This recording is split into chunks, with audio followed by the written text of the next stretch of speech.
Capítulo 12 de 1964, O Elo Perdido, O Figurante Rejeitado. Mesmo com as garantias de que a STB não desejava prejudicar o Brasil e com a determinação de que o objetivo número 1 era lutar contra os Estados Unidos, o inimigo principal, os espiões tchecos estavam claramente interessados nas questões brasileiras. Após a Revolução de Fidel Castro em Cuba, em 1959, a América Latina tornou-se uma arena de uma feroz rivalidade do bloco democrático ocidental contra o bloco oriental comunista. O caso de Cuba despertou o interesse de Moscou, que, ao contrário do que se acredita, interferia nos acontecimentos da Ilha da Liberdade, entre aspas, desde 1959, desde a Revolução e não somente com a crise do Caribe, vendo uma chance única de ocupar um terreno estratégico próximo dos Estados Unidos. Já que dera tudo certo para os soviéticos em Cuba, por que não tentar também o maior país da América Latina? Antes que os russos começassem a operar no território brasileiro, o seu, entre aspas, braço longo foram os tchecos. Em 1960, quando o presidente Juscelino Kubitschek ainda estava no poder, a STB armou tentativas para se aproximar de sua cercania. Tratava-se de adquirir um agente ou pelo menos um informante que tivesse em contato direto com o círculo do chefe de Estado.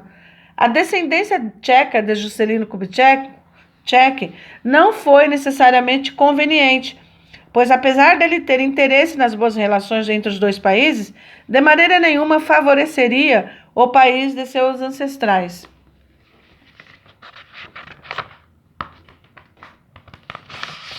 A STB desejava informações secretas da cúpula do governo brasileiro, o que estava longe do alcance do serviço de inteligência tchecoslovaco na primeira metade dos anos 50. O que estava longe do alcance do serviço secreto tchecoslovaco na primeira metade dos anos 50 passou a ser totalmente possível na passagem para os anos 60. Nesta época, 3 oficiais de carreira da STB operavam no Rio de Janeiro, além de um funcionário empregado como criptógrafo na embaixada. A rede de agentes não era muito numerosa, mas os espiões tchecos já dominavam perfeitamente o trabalho com os contatos figurantes, ou seja, com as pessoas em que estavam, entre aspas, trabalhando, ou com quem apenas se encontravam e aproveitavam para adquirir informações. Os contatos dos oficiais da STB já eram, naquela época, bastante numerosos. Na pasta de objeto, entre aspas, meio de comunicação brasileiros, a pasta na qual eram reunidos materiais relacionados aos diversos jornais e empregados da imprensa nos anos 1960 a 1969, encontramos as informações a seguir. Também foram destruídos muitos documentos desta pasta, mas a partir do que restou é possível reconstruir a história do trabalho sobre certo jornalista, que era uma, entre aspas, verdadeira tentação para a STB, devido a seus extensos e influentes contatos, principalmente com Augusto Frederico Schmidt, amigo pessoal do presidente Kubitschek. Conquistando a confiança do jornalista, o serviço de inteligência encontraria a chance de integrar o círculo mais próximo do presidente. A primeira nota dos documentos é de 1959 e indica que tal jornalista era um contato da agente Inês, agente brasileira que trabalhava como secretária no parlamento. O material mais valioso que ela passou para a STB em 1959 foi o texto completo de um acordo militar entre o Brasil e os Estados Unidos. Mas, como ele já possuía contato direto com Schmidt, seria, entre aspas, trabalhado diretamente por um oficial do Serviço de Inteligência. A nota seguinte é de março de 1960. O figurante havia recebido o codinome de Hanak e já se sabia que trabalhava no Jornal do Brasil. Assim, Bacalar, o oficial do Serviço de Inteligência encarregado de trabalhar, entre aspas, o figurante, foi até a redação do jornal em 23 de fevereiro de 1960. Para não causar suspeitas, procurou primeiro o crítico de arte Mário Pedroso, que escrevia sobre cultura, com o qual, como secretário das questões culturais da embaixada, gostaria de conversar sobre a exposição de louças tchecoslovacas no Rio. Pedroso estava justamente saindo da redação e Bacalar o acompanhou, mas, já parado diante do elevador, lembrou de, entre aspas, de repente, que gostaria de conversar com um jornalista e pediu que o crítico de arte o levasse até ele. Pedroso atendeu ao pedido do tchecoslovaco e foi embora em seguida. Hanáky estava ao telefone e logo que desligou, o espião tcheco apresentou-se como um, aspas, bom conhecido de Pedroso, acreditando que gostaria de conhecê-lo pessoalmente, pois ouvira falar muito dele e lia seus artigos com interesse. Como Hanáky era um homem espontâneo e caloroso, provavelmente o espião sabia dessas características através de Inês, mordeu a isca e fez amizade com o espião tchecoslovaco tomando um café em um bar. Bacalar avaliou que esse primeiro encontro com o figurante fora um sucesso, pois, abre aspas, com a ajuda do esquema com Pedroso, conquistou o caminho até Hanáky de forma natural, fecha aspas. Como marcaram um encontro seguinte e como Hanáky dera a Bacalar seu número particular de telefone, o funcionário do serviço de inteligência pôde concluir com satisfação que a questão vinha se desenvolvendo bem. Em 16 de março, no restaurante Mesbla, aconteceu o seguinte encontro do oficial do serviço de inteligência com o jornalista. Em uma conversa durante o almoço, ficou confirmado que Hanáky realmente possuía boas relações com Schmidt, que se encontrava frequentemente com ele e que ele era, de fato, conselheiro do presidente Kubitschek. O espião também ficou sabendo que o jornalista tinha 4 filhos e, ao longo da conversa, concluiu que seu salário, abre aspas, mal dava para o necessário, fecha aspas. Esta informação demonstrava a possibilidade de, entre aspas, comprar um agente. E no relatório à central, o tenente Bacalar afirmou com satisfação que, abre aspas, este contato é útil para nós, fecha aspas. Em maio, encontraram-se 2 vezes. O jornalista forneceu informação sobre a missão de Schmidt na Europa, sobre a organização das forças policiais na nova capital e sobre os problemas relacionados à transferência das repartições nacionais. Algumas informações dificilmente seriam publicadas em jornais, mas não se tratavam de segredos nacionais ultra secretos. O contato se desenvolvia bem e o oficial via boas perspectivas. Seu novo amigo, entre aspas, o informava com disposição sobre as questões que lhes eram feitas, mas ainda era necessário trabalhar um vínculo mútuo para avançar.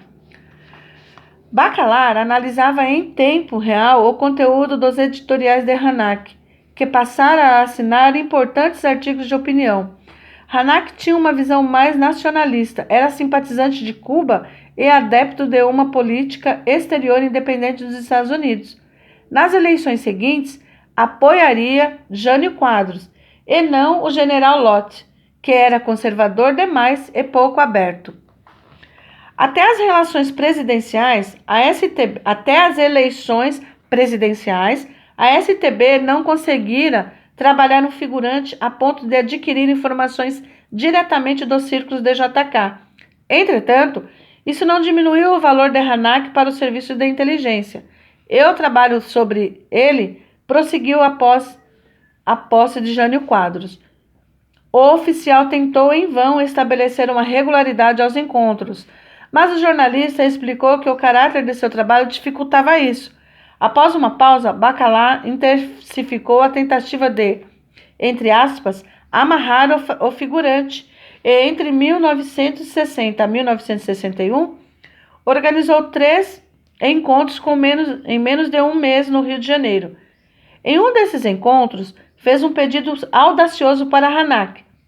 Gostaria que o jornalista, com conhecimento do mundo político, elaborasse para ele as características dos novos membros do governo. Harnack prometeu dizer tudo o que sabia sobre eles, mas Bacalar esclareceu que estava interessado em uma elaboração por escrito. Abre aspas. É claro que sei que vai lhe tomar um pouco de tempo, ele desviar do seu trabalho normal. Então não quero que faça de graça. Fecha aspas. Explicou o espião. O jornalista sequer lhe permitiu concluir a frase, dizendo energicamente que não queria dinheiro e que poderia sim fazer esse favor para o amigo. No relatório que esclarece o episódio, o oficial afirma, abre aspas, minha intenção era acostumar Harnack a escrever relatórios e recompensá-lo por isso, fecha aspas. No encontro de fevereiro, abre parênteses, dia 17, no restaurante Alba Mar, fecha parênteses, Bacalar tentou extrair de Harnack o máximo de informação possível sobre o seu artigo no Jornal do Brasil, de 13 de fevereiro, dedicado aos serviços secretos brasileiros, mas o jornalista respondeu de forma confusa, afirmando que tal conhecimento era acessível para qualquer colega de profissão, que não havia segredo. No relatório da Central, de 4 de março, o tenente Bacalar avaliou a situação do figurante. Notou que o jornalista, abre aspas, trabalhado, fecha aspas, possui uma vasta rede de contatos e por isso tinha condições de fornecer informações valiosas. Além disso, por ostentar uma posição significativa no Jornal do Brasil, poderia ser aproveitado para operações ativas, o que era extremamente tentador devido à sua influência do jornal. O oficial também cita os efeitos deste contato. A falta de regularidade nos encontros e a recusa decidida do figurante em aceitar gratificações financeiras. É interessante anotar a preparação do oficial. É interessante notar a percepção do oficial no que diz respeito ao caráter dos seus contatos com o figurante. Abre aspas. Às vezes, o seu comportamento dá a entender que ele sabe do que se trata nossos contatos e se esforça ao máximo para não, entre aspas, chamar as coisas pelo nome, fecha aspas, e não permitir um nível mais próximo da relação. No dia 21 de fevereiro de 1961, Harnack realmente forneceu características de alguns novos membros do governo. De acordo com os documentos da STB, esse material foi aproveitado no Departamento de Análises e entregue aos amigos, ou seja, a KGB. Por essa elaboração, o figurante recebeu 4 garrafas de uísque e lhe foi pedido um material semelhante à descrição das frações e partidos no parlamento brasileiro. O jornalista concordou imediatamente. No relatório enviado por malote diplomático para Praga, o tenente Bacalar avaliou o desenvolvimento do trabalho como bom, mas frisou que as relações entre ele e o figurante haviam sido construídas com base em relações de amizade. Por isso, a possibilidade de recrutamento não surgiria tão rápido. Eram necessários paciência e tempo. E a estimativa era que a aquisição do figurante poderia ser efetuada mais ou menos no outono de 1961. O tenente escreve adiante que Harnack já fornecia informações secretas, mas quando provinham de círculos militares, recusava-se a divulgar a fonte. Se levarmos em conta que serviu o exército por 3 anos, um tempo extremamente longo, surgem certas dúvidas. Teria ele ainda algum compromisso com o exército? No relatório de maio, o oficial afirma que revelou a Harnack que enviava as informações para Praga, o que foi tratado com naturalidade pelo figurante, que se esforçou inclusive para adicionar mais dados, na opinião de Bacalar. Na opinião de Bacalar, abre aspas, Hanak funciona praticamente como um agente recrutado.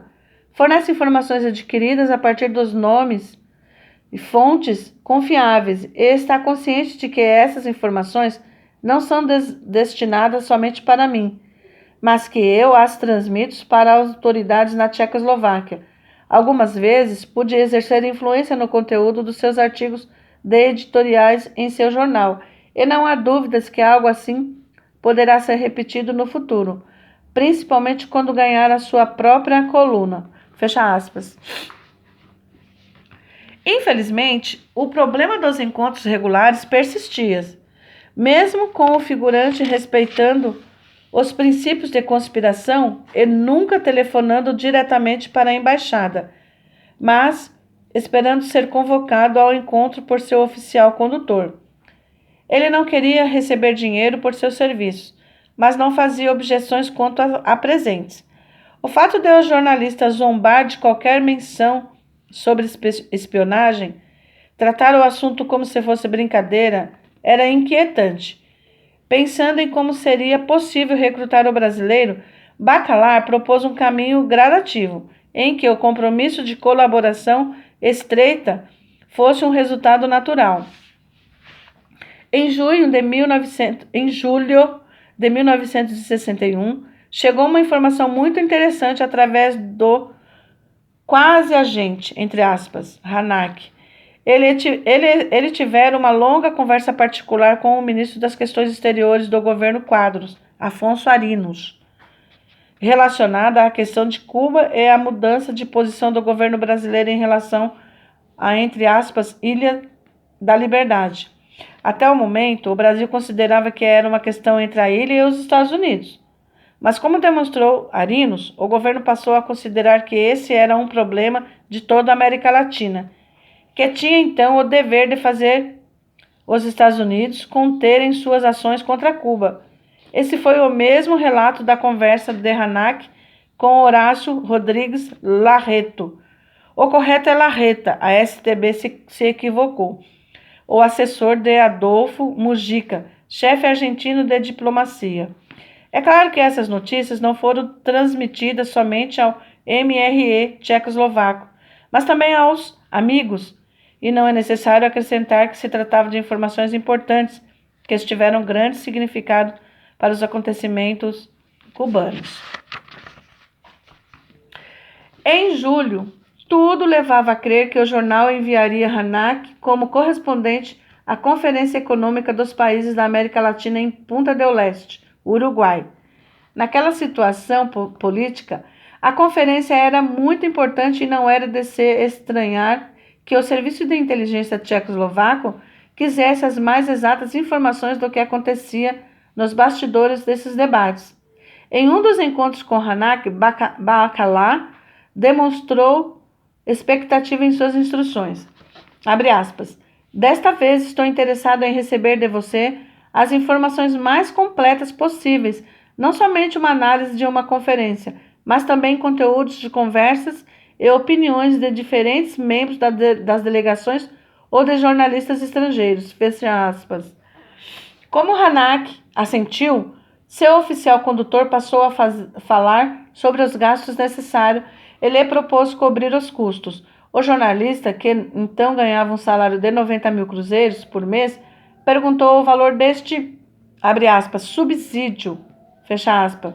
Bacalar imediatamente citou a quantia de 70 mil. E como prova de que essa não era uma proposta vazia, entregou-lhe na mesma hora um envelope com a soma. Hanak pegou o envelope, abriu e comprovou que continha dinheiro, mas não contou. Em seguida, o oficial relembrou novamente o que esperava do relatório da conferência e de que maneira deveria ser elaborado. Seguiram juntos em direção à casa do jornalista. Já estavam se despedindo e, de repente, abre aspas, sob a influência de uma rápida decisão, devolveu-me o envelope, fecha aspas. Relatou Bacalar. Justificou-se dizendo que os custos da viagem foram cobertos por seu jornal. Mesmo assim, escreveria a elaboração para seu amigo e, se ficasse satisfeito, poderiam conversar sobre um eventual honorário.